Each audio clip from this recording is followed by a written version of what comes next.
You need to have that supreme guy at the top of the mountain, right?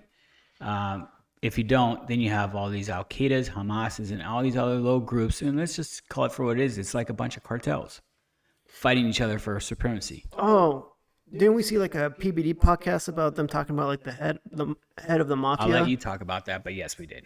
I mean, it's so true in today's. Watch their video, their take on it. So, I'm trying to repeat this might not be very accurate, but it's just basically saying that like Vinny brought it up. Yeah, the head of the mafia, if he's a strong guy, no BS guy, everyone might hate him, but they're also not going to mess with him. And all of these little factions, all these other group guys, they're going to just calm themselves down and not start these little scrimmages on the side.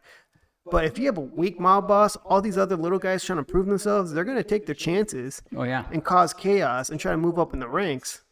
Because there's no one there keep them in check. There's no one to keep him in check. So is that kind of like Biden? How these two wars are breaking out now? 100%. It's just because he's not the strong leader we hope for. He was the guy we wanted, not Trump. No one fears him.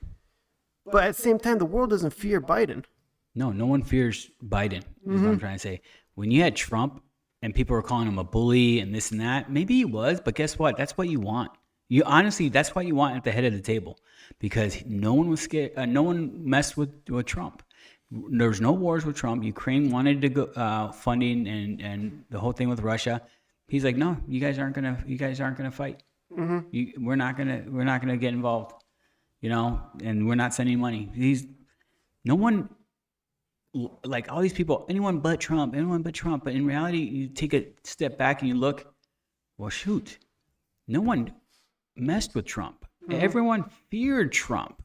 That's where the fear of, he's going to get us in World War III. No, it's because everyone's too scared of Trump and the U.S. to mess with us and do anything stupid. You know what's the saying? Fuck around and find out. Well, they're doing it right now with Biden, and look what's going on. Getting away with everything. And Trump's approach is like, you two come up with a deal before the blood starts spreading. Yep. Come up with a deal. Someone has to give out. You can't say like, we need help. Then they immediately jump to violence to start wars. Well, it's more Trump was like, you guys figure it out before I have to figure it out for you. And he didn't want to go to war. And that's why the military complex didn't really care for Trump at the end, because they weren't going to war. They weren't open for business. And Trump wanted, let's say it how it is, he wanted peace. He wanted to make money. He's a business guy, right? Everything was going great. Gas, food, everything was well. Now that we're going to, war, it's the same people that said Trump's going to make us go to war. Those people are like, well, we have to go to war. This is this and that. It's like, dude, you're so stupid. Well, yeah, and they're going to throw out they have a right to defend themselves. Well, yeah, they attacked because there was the opportunity to do so. No, there was no strong leader to fear. That you start these scrimmages and just start chaos until you get your way. If we go to war, if it becomes big, they will find a way to blame this on Trump. On who? On Trump and MAGA. Oh my goodness. Guaranteed. Somehow. I also read something that if we go to war, there won't be an election. I don't know how true that is. I highly doubt that's true, because we've been through so many wars and there's been elections. Yeah. America's been in more wars than it's been at peace. Oh, I know. So there's always going to be an election. I really think there's still be an election. We've been involved in wars and confrontations and the whole proxy thing. Mm-hmm.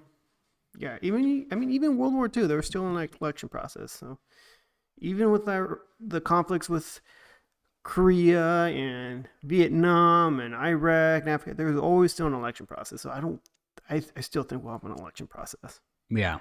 But it'll probably go back down to Trump and Biden again, unfortunately. I don't see it any other way. Thanks for watching our clip. If you want to see more clips like this and you like our views, like the show, click here for some more clips. If you want to hear the whole podcast, watch the whole podcast, click here for the whole podcast. Remember, like, subscribe, hit the notification bell, and we'll get back to you. Thank you, and have a great day.